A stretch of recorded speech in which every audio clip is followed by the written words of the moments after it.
अच्छा, basically homeostasis का हमने मतलब ये समझा है, homeostasis means the way our body maintains the internal environment. हम अपने इंटरनल एनवायरनमेंट को जो मेंटेन करते हैं उसके प्रोसेस को होम्योस्टेसिस कहा जाता है। अब इंटरनल एनवायरनमेंट में बहुत सारी चीजें हैं जिसे हम कांस्टेंट कंडीशन में या नियर टू कांस्टेंट रखना चाहते हैं।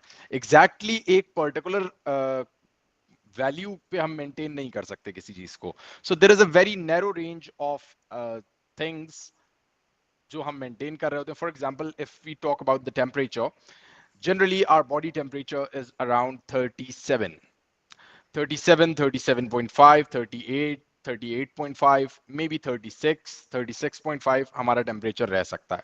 हमारा टेम्परेचर कभी भी 25 डिग्री सेल्सियस नहीं हो सकता, हमारा टेम्परेचर कभी भी 45 डिग्री सेल्सियस नहीं हो सकता। एक नैरो रेंज के अंदर हमारी बॉडी इसे मेंटेन रखती है, and there are different processes जो हमारी बॉडी में चल रहे होते हैं इस चीज को मेंटेन करने के लिए। It's not just about the temperature, हम वाटर लेवल को भी मेंटेन करते हैं, हम ब्लड के ग्लूकोज लेवल को भी मेंटेन करते हैं, और ओवरऑल जो हमारा इंटरनल एनवायरनमेंट है उसे हम मेंटेन रखने की, सेम रखने की कोशिश करते हैं। ठीक है, तो homeostasis basically means the maintenance of internal body environment. That's what homeostasis basically is. So इसमें हमने तीन प्रोसेसेस समझने, अगर हम इस पूरे चैप्टर का ब्रेक डाउन करें तो इसमें तीन प्रोसेसेस हैं।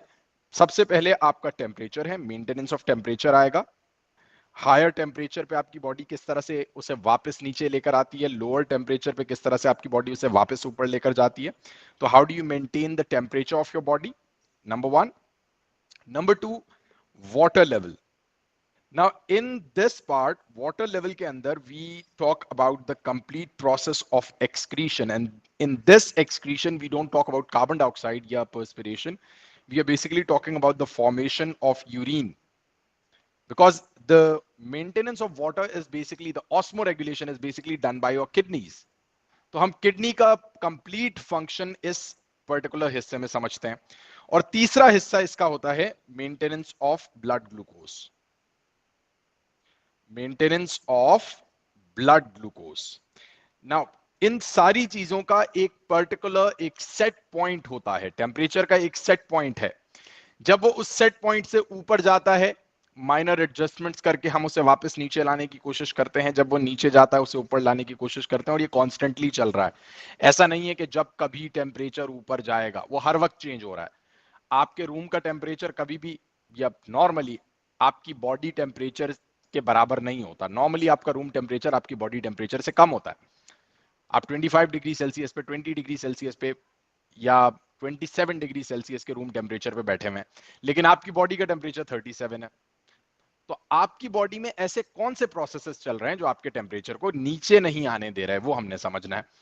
इसी तरह से अगर आप बहुत गर्मी में बाहर चले जाते हैं, 40 डिग्री सेल्सियस में चले जाते हैं, तब भी आपकी बॉडी की बेसिकली कोशिश ये होती है कि आपका बॉडी टेम्परेचर 40 पे ना जाए, वो 37 से ऊपर ना जाए, 38 से ऊपर ना जाए।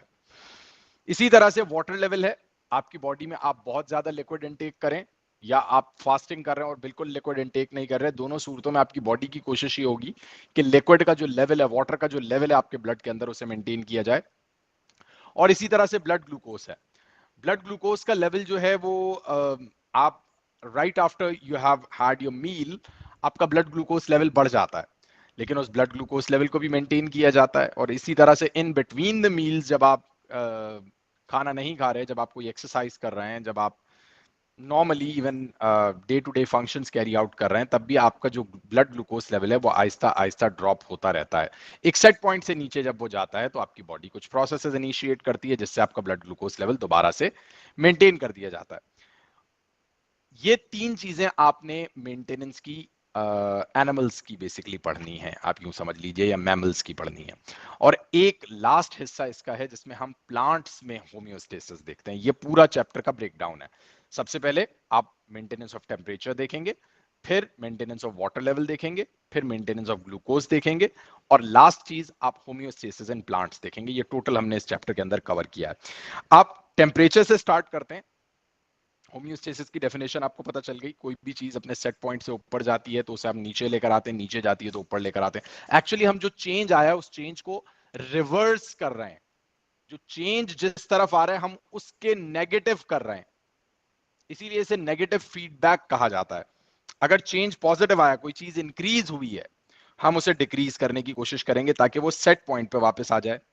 अगर कोई चीज डिक्रीज हुई है, हम उसे इंक्रीज करने की कोशिश करेंगे। तो हम चेंज का ऑपोजिट कर रहे हैं, चेंज को निगेट करने की कोशिश कर रहे हैं।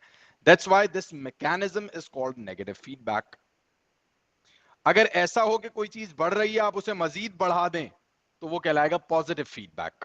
लेकिन होम्योस्टेसिस में नेगेटिव फीडबैक होता है।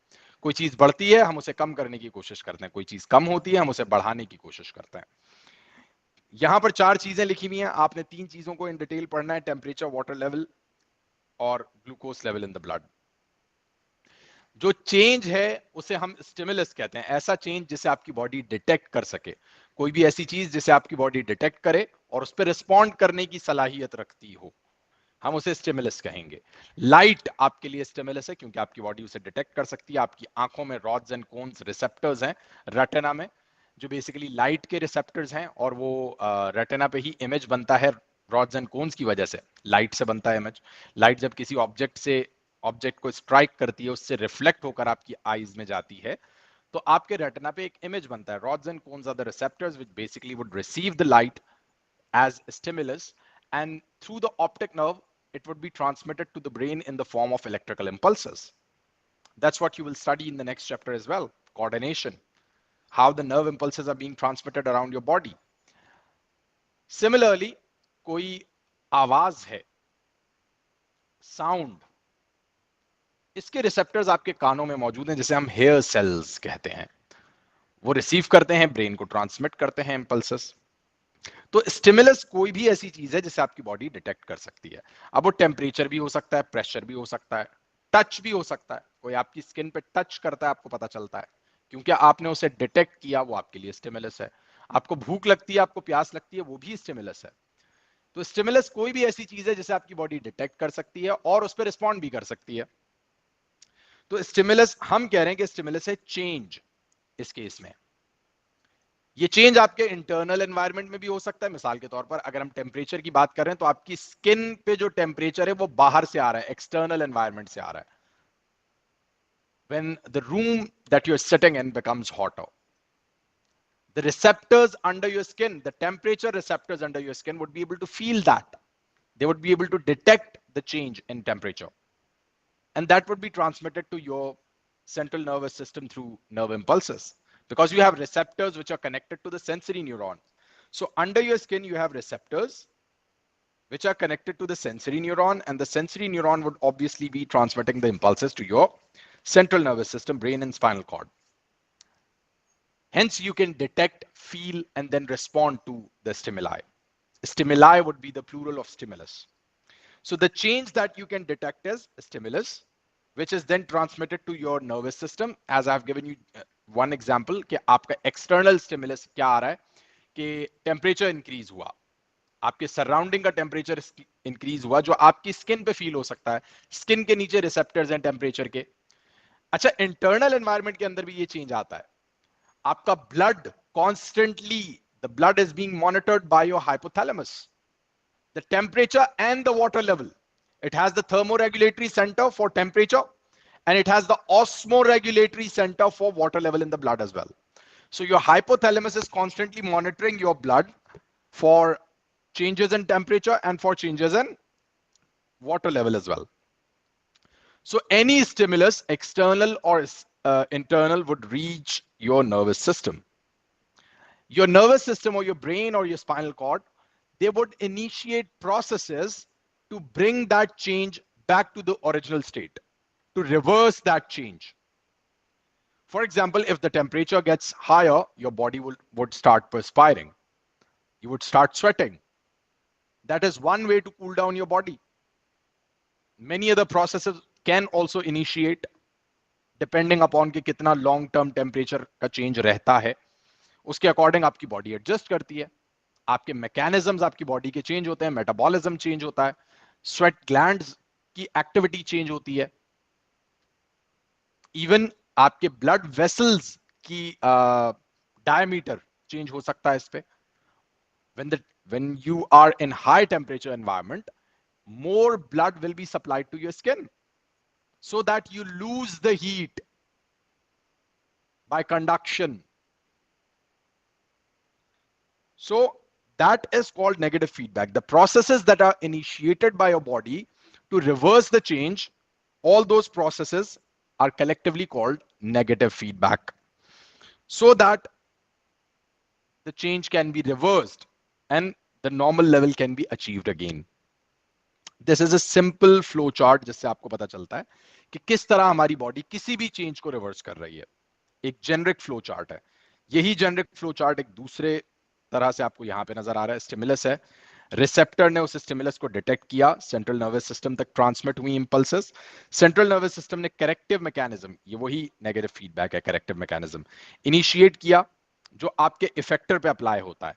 ठीक है, इफेक्टर नॉर्मली आपका ग्लैंड हो सकता है या आपका मसल हो सकता है, और उसके बाद नॉर्मल कंडीशन अचीव कर ली जाती है.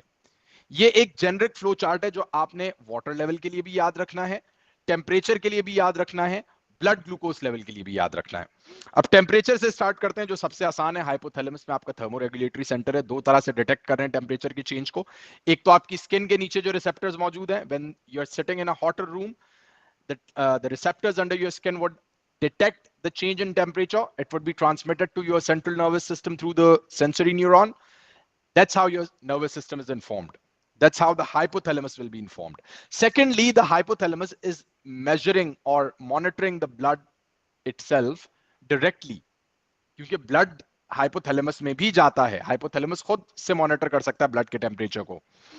तो जब हमें ये महसूस होता है कि body का temperature fall कर रहा है, when the body temperature is falling down, decrease हो रहा है temperature, when you're sitting in a colder room, when you are in a colder temperature, the temperature, for example, below 20 degrees Celsius would be considered cold.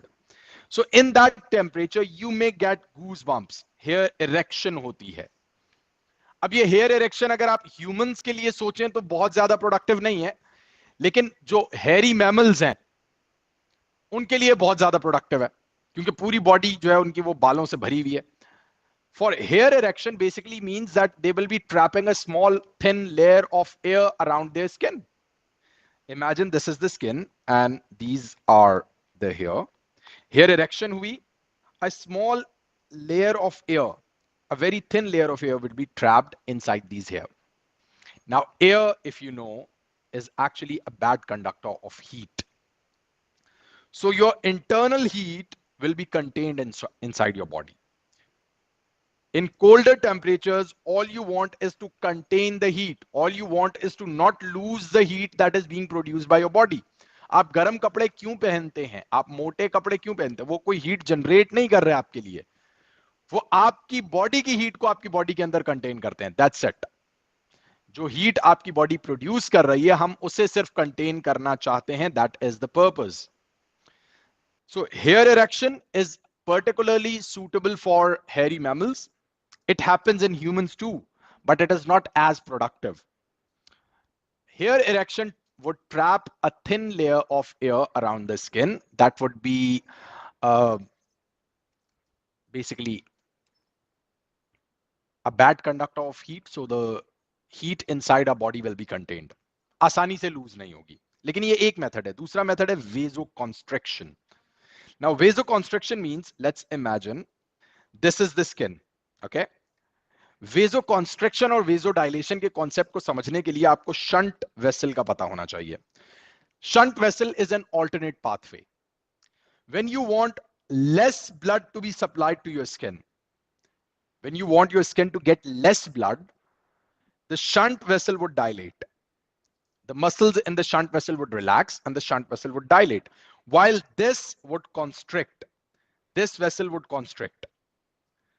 Now, this blood that is coming here has two pathways, one going straight and one going on the right in the shunt vessel. The skin is here. You want less blood to be supplied to your skin, so this vessel would constrict. A narrower pathway is going up. A wider pathway is going on the right. More blood will go on the right, and obviously less blood will be supplied to the skin. Because when the blood goes towards the skin, you lose heat. And you don't want that when you are in a colder temperature. जब आपकी body का temperature already बहुत cold है, आप नहीं चाहते कि आपकी बॉडी हीट को लूज करे, you want to contain the heat, so you will supply less blood to the skin. इसका रिवर्स कर लें, गर्मी का मौसम है, you are sitting in a hotter room, shunt vessel would constrict, so this is a narrower pathway this time, and this would be a wider pathway.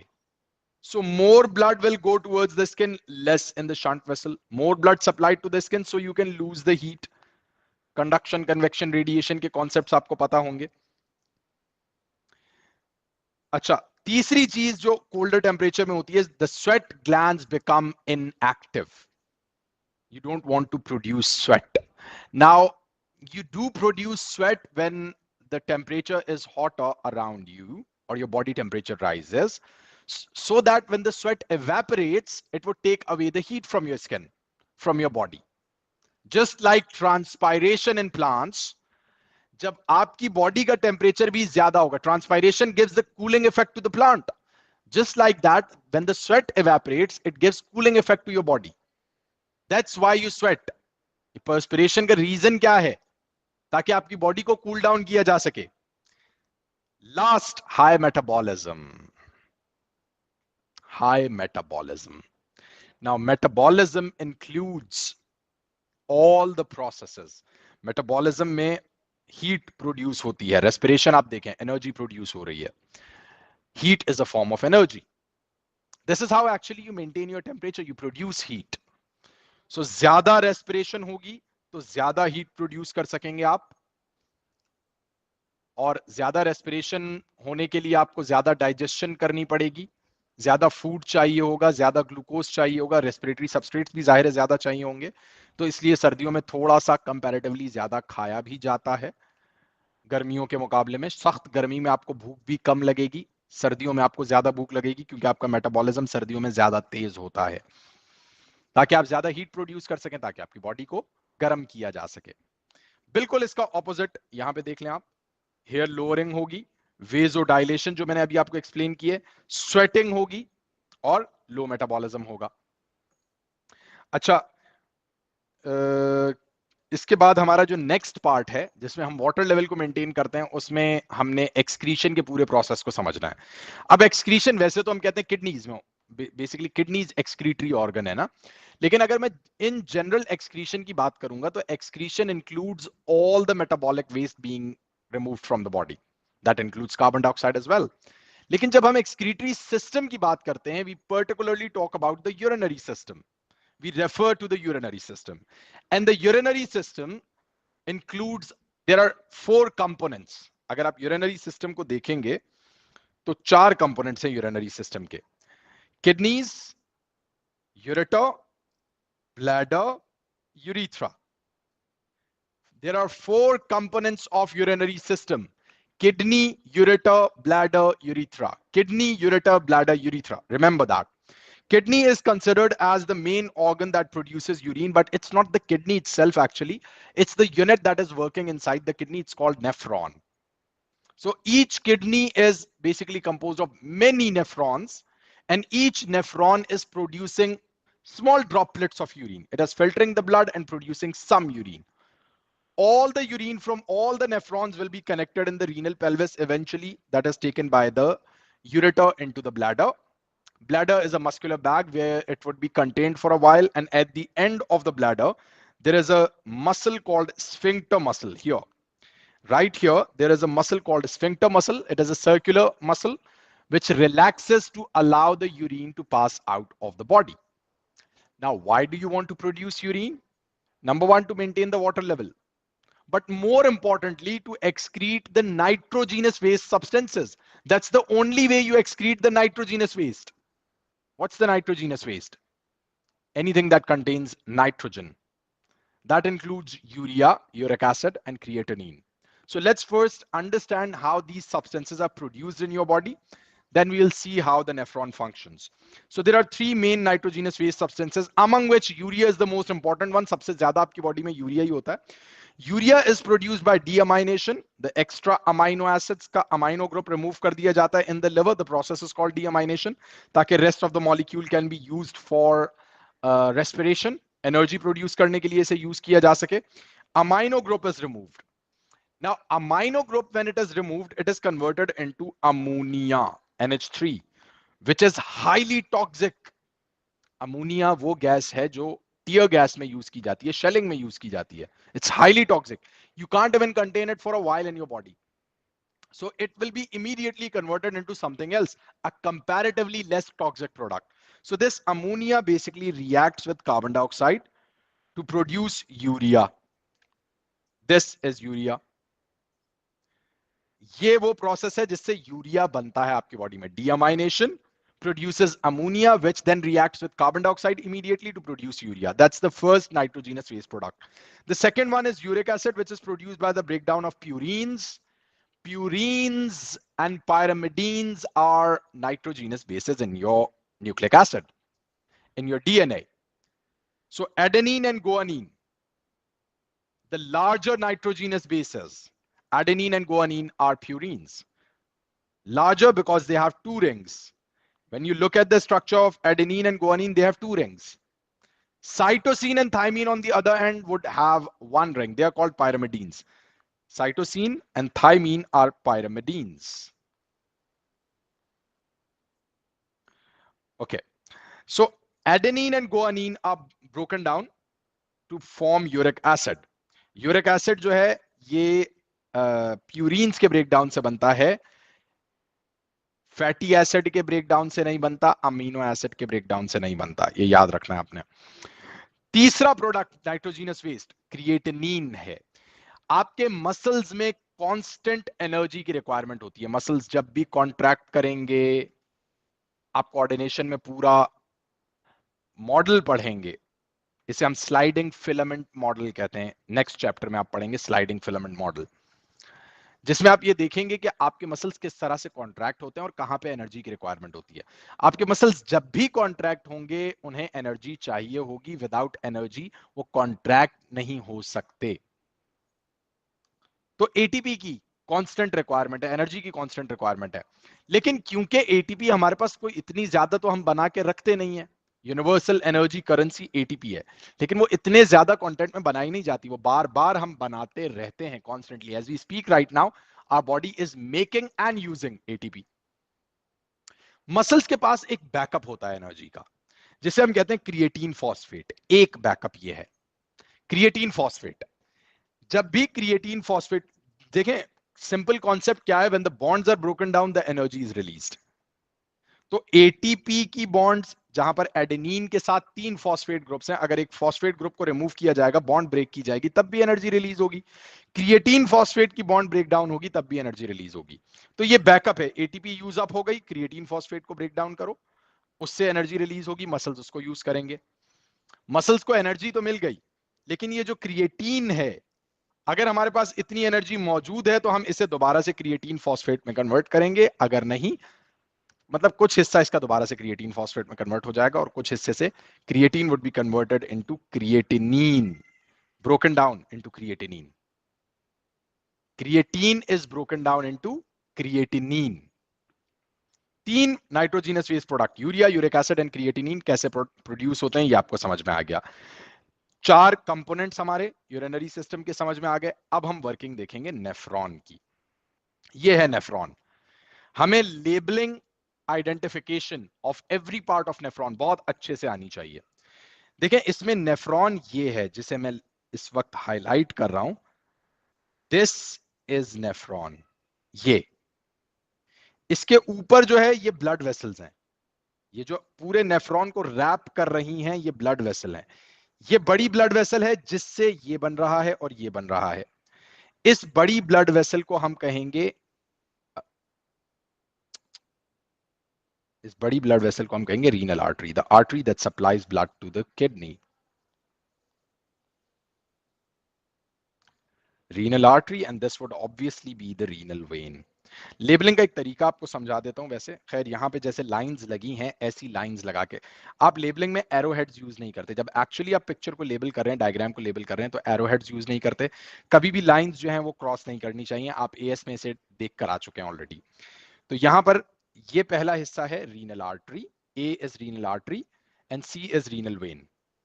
Renal artery breakdown मतलब divide करती है, उससे आर्ट्रियोल बनता है। जो arteriole जा रहा है नेफ्रॉन की तरफ, बोमेंस कैप्सूल की तरफ, इस आर्ट्रियोल को हम क्या कहते हैं? ये एरोहेड आपने लेबल करते हुए नहीं बनाने, मैं आइडेंटिफिकेशन के लिए इस वक्त बता रहा हूं ताकि आपको चीजें आसानी से नजर आ सकें।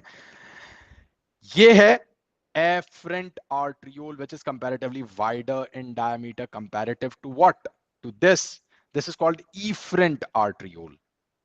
Afferent arteriole is wider in diameter, as you can see here.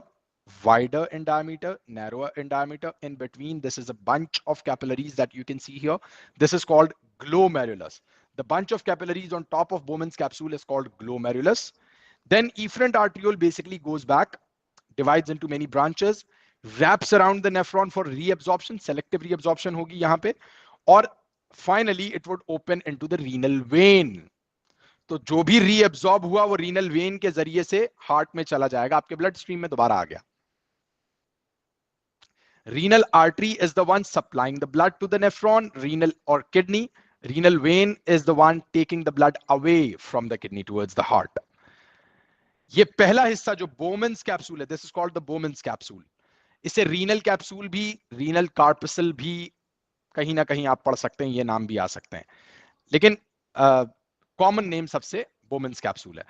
बोमेंस capsule में अल्ट्रा फिल्ट्रेशन होती है। दो ही फंक्शंस है नेफ्रॉन के, दो ही चीजें हो रही है नेफ्रॉन के अंदर, अल्ट्रा फिल्ट्रेशन और सेलेक्टिव रीअब्सॉर्प्शन। नेफ्रॉन के अंदर दो चीजें क्या हो रही हैं? Ultra filtration and selective reabsorption. क्योंकि एक्चुअली जो लिक्विड यहां पे बनता है ना, ग्लोमेरुलस से फिल्टर निकला है, उसे हम ग्लोमेरुलर फिल्ट्रेट कहते हैं। क्या होता है उसके अंदर? तकरीबन वही कंटेंट है जो ब्लड प्लाज्मा का कंटेंट है, except for proteins. Protein glomerular filtrate के अंदर बहुत कम होती हैं, ना होने के बराबर होती हैं। कोई बड़ी प्रोटीन नहीं आती। प्लाज्मा में है, प्लाज्मा के अंदर नॉर्मली जो प्रोटीन्स पाई जाती हैं वो सारी मौजूद हैं, लेकिन कोई भी प्रोटीन यहां से फिल्टर ऑफ होकर यहां पे नहीं आ सकती। तीन बैरियर्स होते हैं। पहला बैरियर तो कैपिलरी की अपनी वॉल है, उसमें छोटे छोटे पोर्स हैं। अच्छा, यहां पे ये आर्ट्रियोल्स के डायमीटर को चेंज करने का रीजन क्या है? उसकी साइंस ये है, to increase the blood pressure here so that more filtrate can be forced out. And there are three barriers. The first one is the wall of the capillary, then we have the basement membrane, and then the cells of Bowman's capsule. The receiving cells, the lining of the Bowman's capsule is made up of cells called podocytes. ये जो cells हैं ये हैं podocytes, जिनके बीच में छोटी छोटी slits हैं, जिनके थ्रू फिल्ट्रेट अंदर आ जाता है। बोमेंस कैप्सूल के अंदर आ गया फिल्ट्रेट। अब इसके अंदर बहुत सारा ग्लूकोज भी गया, अमाइनो एसिड्स भी गए, वाटर भी काफी सारा गया, सॉल्ट्स भी गए, यूरिया भी गया, यूरिक एसिड भी गया, क्रिएटिनिन भी गया, लेकिन ये सारी चीजें तो हम एक्सक्रीट नहीं करना चाहते। We don't want to lose glucose, we don't want to lose amino acids. बहुत सारा वाटर भी हमें रीअब्सॉर्ब करने की जरूरत पड़ेगी। जितना वाटर ग्लोमेरुलर फिल्ट्रेट में चला जाता है, अगर वो सारा बॉडी से बाहर चला जाए तो 2 घंटे में हम डिहाइड्रेटेड हो जाएंगे, शायद इससे भी कम टाइम में एक्सट्रीम डिहाइड्रेशन हो जाएगी। तो इतना वाटर हम लूज नहीं कर सकते, वाटर भी रीअब्सॉर्ब करना पड़ेगा, कुछ सॉल्ट्स भी रीअब्सॉर्ब करने पड़ सकते हैं। तो ये सारी रीअब्सॉर्प्शन इससे आगे होती है।